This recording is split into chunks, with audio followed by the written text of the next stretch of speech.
Hello guys, welcome back to this channel. Guys, इस video में हम लोग बात करेंगे यूनियन बैंक ऑफ इंडिया के बारे में। यूनियन बैंक ऑफ इंडिया के मैनेजमेंट की तरफ से एक बहुत बड़ा काम किया जा रहा है। बैंक को बहुत ही अच्छे से फंक्शनल बनाने के लिए, प्रॉपरली इंटीग्रेटेड तरीके से फंक्शनल बनाने के लिए बैंक का जो मैनेजमेंट है एक नई तरीके की प्लानिंग के साथ आ रहा है।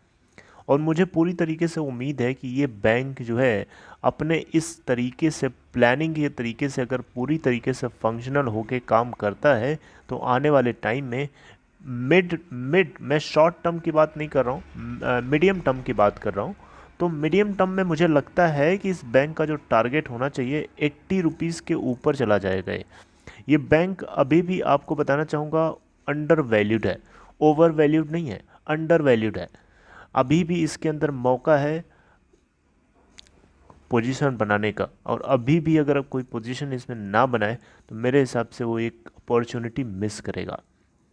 बाकी मेरे कहने के ऊपर आप डायरेक्टली इसके अंदर इन्फ्यूज़ ना कर दीजिए कैपिटल को। आप कुछ भी करिएगा उसकी जिम्मेदारी अपने ऊपर ले करके करिएगा। दूसरे के कहने के ऊपर बिल्कुल डायरेक्टली आपको नहीं जाना है, सुनना है, समझना है, उसके बाद एनालिसिस करनी है, फिर आपको एक्शन लेना है।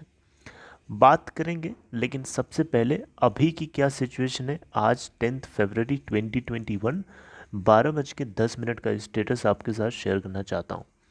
आज ये ओपन हुआ 33.60 के ऊपर, जो कि 33.75 प्रीवियस क्लोजिंग प्राइस से अगर आप देखेंगे तो 15% नीचे ही ओपन होता है, और वहाँ से 33.45 का लो बनाता है और 34.10 का हाई भी बनाता है। और अभी ये 33.90 के ऊपर ट्रेड हो रहा है, जो कि 0.44% ऊपर है। और अगर आप देखें तो टोटल वॉल्यूम अभी तक जो ट्रेड हो गया है 46,10,385, और इसकी मार्केट कैप अगर आप देखेंगे तो 21,719.20 करोड़ रुपए है। 52 वीक लो है यूनियन बैंक ऑफ इंडिया का 22.65 का, और 52 वीक हाई है 52.40 का। ऑलराइट, अगर हम डिलीवरी परसेंट देखें तो 20.41% है, बहुत ज़्यादा नहीं है लेकिन है। तो चलिए बात करते हैं बैंक का मैनेजमेंट किस नई प्लानिंग के साथ आ रहा है।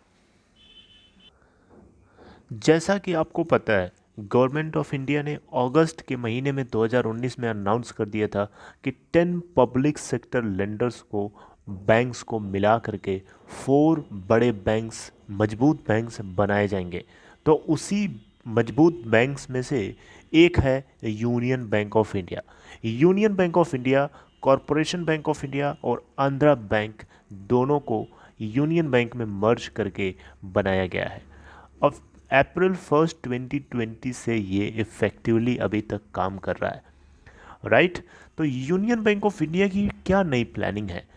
यूनियन बैंक ऑफ इंडिया का जो मैनेजमेंट है वो प्लान कर रहा है कि ये अपने 950 ब्रांचेस को रेशनलाइज करना चाहते हैं, ठीक है। एक रिपोर्ट के मुताबिक, यानी बैंक के ऑफिशियल्स की बिजनेस लाइन की तरफ से बात करी गई, रिपोर्टिंग करी गई, तो वहाँ पे ये चीज़ पता चली कि ये अपने 950 ब्रांचेस को रेशनलाइज करना चाहते हैं। Are you getting? रेशनलाइज करना चाहते हैं। ऐसा क्यों, क्या ज़रूरत पड़ गई इनको रेशनलाइज करने की? ऐसा इसलिए गाइज, क्योंकि यहाँ पे आगे बताया गया है कि जो बैंक्स, जो यूनियन बैंक है, आंध्रा बैंक है, कॉरपोरेशन बैंक है, इनकी ऑफिसेज जो है ना काफ़ी ज़्यादा क्लोज पे हैं, कम कम डिस्टेंस पे हैं, थोड़ी थोड़ी डिस्टेंसेस पे हैं। इसके अलावा इनके ऑपरेशनल एक्सपेंसेस बढ़ जाते हैं, इसकी वजह से इनके खर्चे बढ़ जाते हैं। Are you getting? इनके खर्चे बढ़ जाते हैं। ऑपरेशन जब बढ़ेगा, खर्चा बढ़ेगा, तो बचत कम होगी ना, बचत कम होगी तो बैंक का प्रॉफिट कम होगा। आप समझ रहे हैं? तो यहाँ पे जो क्लोज प्रॉक्सिमिटी है ब्रांचेस की, आंध्रा बैंक, कॉरपोरेशन बैंक और यूनियन बैंक तीनों के लिए, इसके अलावा जो कॉस्ट्स जितनी इनको बेयर करनी पड़ती है उसमें ऑप्टिमाइजेशन ज़्यादा से ज़्यादा नहीं हो पाता है, राइट। इसके अलावा तीनों बैंक्स के बिजनेसेस आपस में ओवरलैप करते हैं, उसको भी अवॉइड करना है। तो ये 3-4 फैक्टर्स हैं जिसकी वजह से बैंक का जो मैनेजमेंट है वो रेशनलाइजेशन प्लान को लेके आ रहा है। तो इस रेशनलाइजेशन का क्या मतलब है, आपको पहले ये समझाना चाहूँगा। रेशनलाइजेशन का मतलब होता है कि बैंक जो है अपने कॉम्प्लेक्सिटी को, अपनी इनकी ब्रांचेस बहुत ज़्यादा क्लोज हैं, तो उसमें क्या होता है कि अगर एक ही एरिया में 2 ब्रांचेस इनकी पड़ जाती हैं तो उसका क्या मतलब है, उसको वो चीज़ उनके लिए सही है कि गलत है, आप बताइए। मेरे हिसाब से वो चीज़ उनके लिए गलत नहीं है, और सही भी इसलिए नहीं है क्योंकि उनके लिए एक ब्रांच होती तब भी उनका काम चल जाता। अब उसकी जगह उनको 2 ब्रांचेज हैं, तो उनके खर्चे बढ़ गए ना, वहाँ पे एक्सपेंसेस बढ़ गए, राइट। तो ऑपरेशन कॉस्ट को रिड्यूस करना, रेशनलाइज करने का मतलब होता है कि कोई कॉम्प्लेक्स चीज़ है उसको इजी बनाओ, सुटेबल बनाओ, कंफर्टेबल बनाओ। Are you getting? तो ये अपने ब्रांचेस को 950 टोटल इनकी ब्रांचेस हैं आज की डेट में। सॉरी, 950 नहीं है, मेरे मुंह से गलती से निकल गया। 9500 इनकी डोमेस्टिक ब्रांचेस हैं इंडिया के अंदर, और 13,300 एटीएम्स हैं, और 75,000 एम्प्लॉयज़ काम करते हैं इस बैंक में। तो ये 9,500 अपने डोमेस्टिक ब्रांचेस को रेशनलाइज करेंगे, और रेशनलाइज करने के बाद इनको क्या होगा कि इनका जो प्रॉफिट है, जो इनका बेनिफिट है, वो बढ़ता हुआ दिखेगा। अब आप यहाँ क्वेश्चन कर सकते हैं कि रेशनलाइजेशन के बाद बढ़ता हुआ क्यों दिखेगा, पहले अमलगमेशन के बाद क्यों नहीं दिख रहा था। तो देखिए, यहाँ पे बात ऐसी है कि अमलगमेशन के बाद ना इनके बिजनेसेस में ओवरलैपिंग जैसी सिचुएशन आ रही है। आज 10 महीने पूरे हो चुके हैं यूनियन बैंक ऑफ इंडिया के इंटीग्रेशन को लेकर के, इसके बावजूद भी आंध्रा बैंक के किसी किसी एटीएम्स में कैश नहीं निकलते हैं, वो फंक्शनल नहीं है, राइट। इवन अगर आप आंध्रा बैंक के कस्टमर हैं और यूनियन बैंक में जा कर के आप चेक भी डिपॉजिट करते हैं तो आपका नहीं होता है, बताया जाता है कि इंटीग्रेशन प्रॉब्लम चल रही है।